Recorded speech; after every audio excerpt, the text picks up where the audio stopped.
Selamat pagi pemirsa, apa kabar Anda hari ini? Senang sekali kami dapat menjumpai Anda dalam berita Papua hari ini. Saya Yuni Rumbaran beserta tim redaksi telah menyiapkan sejumlah berita menarik dan aktual untuk Anda. Berikut 3 berita utama.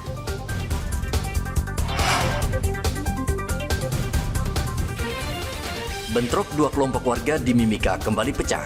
1 minibus dibakar dan 6 orang terluka. Edarkan sabu-sabu seorang pemuda di Mimika, Papua Tengah, diringkus polisi. Tebing di Jalan Ring Road Hamadi longsor, jalan yang menghubungkan Entrop dan Abipura ditutup.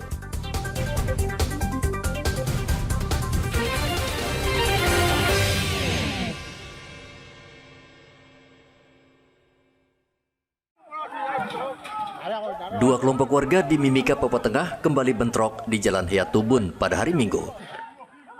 Dua kelompok saling serang menggunakan busur dan anak panah. Akibat bentrokan, sebuah mobil yang melintas di lokasi kejadian dibakar salah satu kelompok massa, namun tidak ada korban jiwa. Bentrokan yang berlangsung selama 6 jam itu menyebabkan 6 orang terluka.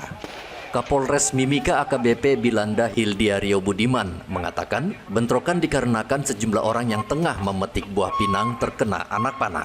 Kejadian ini memancing kemarahan salah satu kelompok. Perang suku ya antara kelompok Riki Dolame dan Eli Dolame. Kemudian itu kronologisnya dari kelompok Eli Dolame yang sedang memetik pinang langsung dipanah oleh kelompok Riki Dolame. Kemudian masyarakat itu dilakukan ke rumah sakit. Untuk korban sudah dicek oleh anggota, ada 6 orang kurang kita panah, tidak ada korban jiwa dan sementara masih dirawat di rumah. Pekan lalu, 2 kelompok warga ini terlibat bentrok dan sepakat berdamai dengan membayar denda adat dan melakukan ritual adat perdamaian. Kedua kelompok warga yang bertikai masih merupakan satu keluarga. Polisi hingga saat ini masih berusaha mendamaikan kedua kelompok untuk menghentikan pertikaian. Aparat juga masih bersiaga di lokasi bentrokan. Dari Mimika, Papua Tengah, Igobat Momolin melaporkan. Polres Mimika kembali meringkus seorang pemuda di Jalan SP2 pada hari Minggu. Saipul Rahman diringkus polisi karena membawa narkoba jenis sabu-sabu. Dari tangan tersangka, polisi menyita 18 paket sabu-sabu siap edar. Hari Minggu tanggal 19 2025 jam 17.00 tim lapangan melakukan pembentukan dan jam 17.30 jadi kami berhasil mengamankan Saipul alias Ipul di Jalan SP2 dengan barang bukti 18 bening paketan. Pemilik dikenakan pasal 114, 112 ayat 2 Undang-Undang RI nomor 35 tahun 2009 tentang narkotika. Saat ini pelaku kami amankan di Polres 32 di kantor narkoba untuk dilakukan pemeriksaan lanjut. Pelaku mendapatkan narkoba dari Pulau Jawa, per paket sabu-sabu dijual seharga Rp250.000. Saipul Rahman dijerat dengan Undang-Undang Narkoba dan terancam hukuman penjara 7 tahun. Dari Mimika, Papua Tengah, Igobat Momolin melaporkan.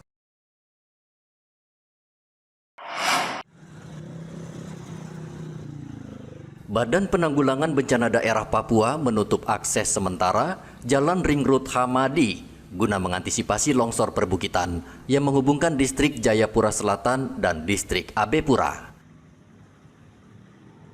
Penutupan jalan dilakukan pada Senin kemarin. Longsor perbukitan kanan jalan dikhawatirkan bisa menimpa kendaraan yang melintas. Kepala BPBD Papua Melianus Awi mengatakan longsor tersebut disebabkan hujan yang terjadi pada Minggu malam. Kalau kita lihat dengan kondisi kejadian di tempat bencana ini, memang ini serius ini, karena akan berbahaya kalau kita tidak cepat lakukan penyekatan jalan-jalan atau penyekatan ring road ini. Jadi ini kita kembali gunakan jalan di Skyland maupun putaran di Nafri.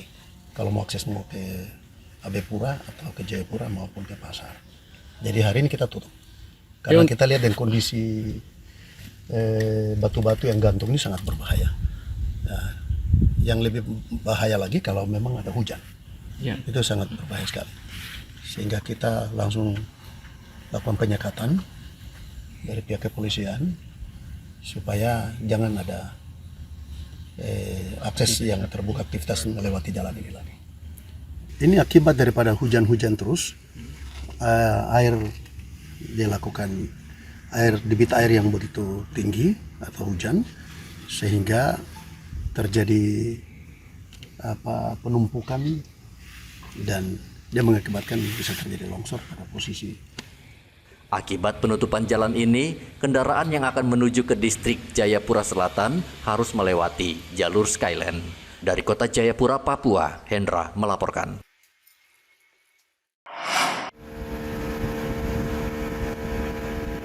Tim SAR gabungan masih mencari satu penumpang perahu bernama Helen Heluka, berusia 35 tahun, yang hilang di Muara Yamas, Kabupaten Asmat. Tim SAR menyusuri lokasi di mana perahu terakhir melintas. Tim SAR menggunakan perahu karet agar lebih leluasa mencari ke seluruh muara. Sesuai SOP, tim SAR memiliki waktu 7 hari untuk mencari korban. Tim SAR gabungan melanjutkan pencarian terhadap satu korban terbaliknya speedboat 40 PK di Muara Kali Potong Yamas, Distrik Sawerma, Kabupaten Asmat, Papua Selatan. Sebelumnya di hari pertama, tim SAR gabungan melakukan penyisiran di Muara Pomat, Muara Unir, hingga Unir Sirau, Yamas, hingga Sawerma. Namun, sampai pukul 18.00, tim SAR gabungan tidak mendapatkan hasil. Pada pukul 16.00, tim SAR gabungan hanya menemukan beberapa barang milik speedboat 40 PK, yaitu 2 tangki minyak, 1 gen biru, dan 1 gentong minyak. Jumat lalu, perahu cepat itu bertolak dari Kabupaten Asmat menuju Kabupaten Duga.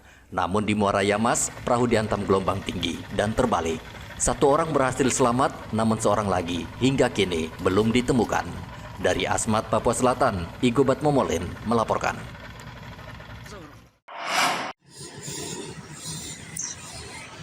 Puluhan aparatur sipil negara di Mimika Provinsi Papua Tengah membersihkan pasar sentral.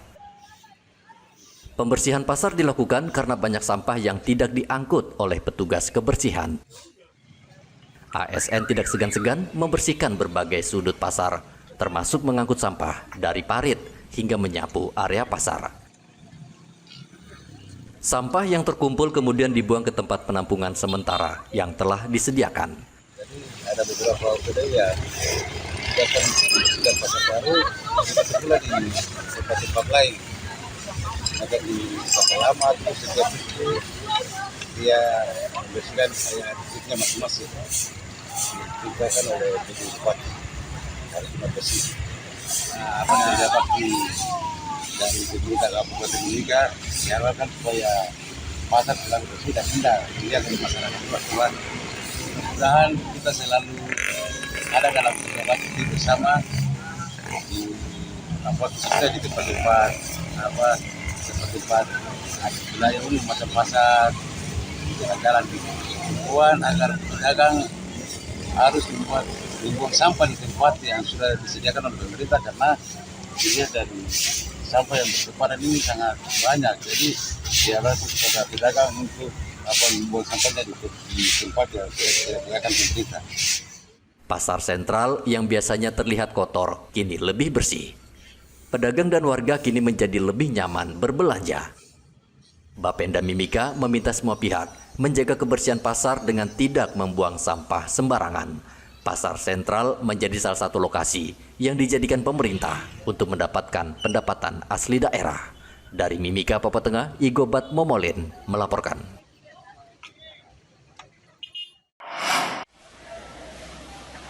Perum Bulog, Kanwil Papua dan Papua Barat memastikan stok beras sebanyak 31.000 ton lebih aman untuk memenuhi kebutuhan masyarakat selama 3 bulan ke depan. Stok beras saat ini tersimpan di gudang Bulog yang tersebar di 10 cabang di 6 provinsi. Selain itu, Bulog juga sudah mendatangkan beras dari luar Papua yang saat ini secara periodik dikirim ke Papua, sehingga masyarakat tidak perlu khawatir kekurangan stok beras. Dengan ketersediaan stok yang ada di wilayah kerja Bulog Kanwil Papua di 10 cabang ya, di 6 provinsi, kita stok yang kita kuasai di dalam gudang Bulog itu ada kurang lebih sekitar 31.971 ton 919 kg.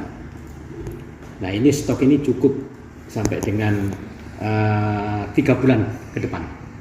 Ya. Jadi di dalam stok ini ada keperuntukan yaitu kita salurkan baik untuk penyaluran jatah ASN yaitu golongan anggaran, terus kita salurkan juga untuk program bantuan pangan, terus untuk stabilisasi harga yaitu di pasar. Ini kemarin kita juga sudah selesai menerima beras impor yaitu 6.500. Untuk tahun ini, Bulog akan menaikkan target penyerapan beras di Kabupaten Merauke menjadi 25.000 ton per tahun, naik dari tahun sebelumnya yang hanya 11.000 ton. Arthur melaporkan dari Kota Jayapura, Papua.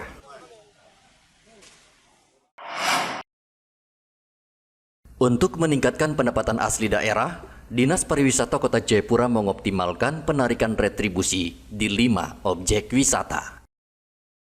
Tahun ini, Dispar menargetkan PAD sebesar 61 juta rupiah atau sama dengan tahun sebelumnya. Kelima objek wisata tersebut, yakni Panggung Kesenian, Jalan Jerambah, Pondok Wisata, Homestay, dan Taman Imbi. Kepala Dinas Pariwisata Kota Jayapura, Eri Trumansara, mengatakan target PAD tahun ini tidak naik karena objek wisata di Jayapura belum dikelola secara maksimal oleh masyarakat adat atau pemilik hak ulayat.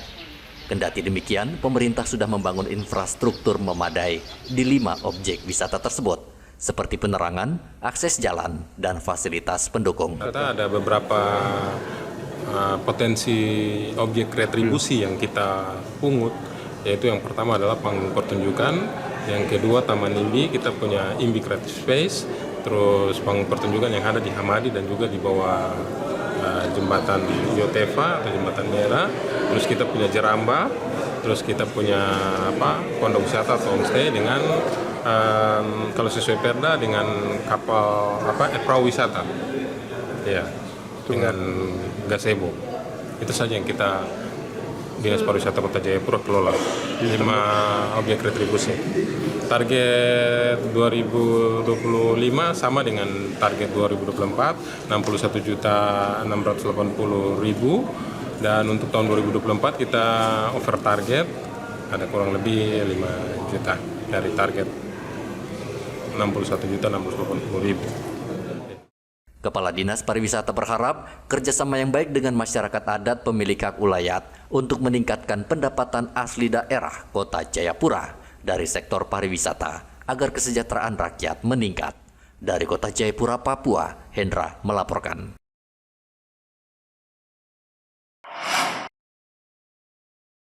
Badan Pendapatan Daerah Kota Jayapura menargetkan pendapatan asli daerah untuk tahun ini mencapai 290 miliar rupiah. Pendapatan asli daerah atau PAD tersebut berasal dari pajak bumi bangunan, pajak penerangan jalan, dan pajak reklame, serta sektor perhotelan dan restoran.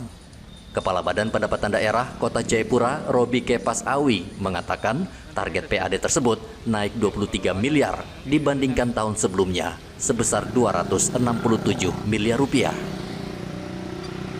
Tahun ini pemerintah setempat mendapatkan 66% tambahan bagi hasil pajak obsen kendaraan bermotor dan bea balik nama kendaraan bermotor dari pemerintah Provinsi Papua. PAD yang cukup besar di 2025 yang 290 miliar ini, situasi kota tetap aman sehingga masyarakat kita bisa berjualan dan mereka juga taat terhadap pembayaran pajak. Dan dari sisi perubahan target PAD, kami juga mendapatkan pembagian hasil pajak obsen dari provinsi itu kurang lebih 66% dari pembayaran kendaraan di Samsat. Jadi warga kota yang punya kendaraan terdata di Samsat, kalau bayar pajak kendaraannya itu kami mendapatkan bagian dari provinsi kurang lebih 66%, itu secara otomatis langsung di-store ke Kasda pemerintah. Robi optimis target PAD tahun 2025 melampaui target. Pihaknya memberikan apresiasi kepada semua wajib pajak yang telah berkontribusi sehingga PAD Kota Jayapura selalu melebihi target. Dari Kota Jayapura, Papua, Hendra melaporkan. Informasi tadi sekaligus menutup jumpa kita dalam berita Papua hari ini. Saya Yuni Rumbarar dan tim redaksi yang bertugas mengucapkan terima kasih atas kebersamaan Anda. Selamat pagi dan sampai jumpa. Wanyambe.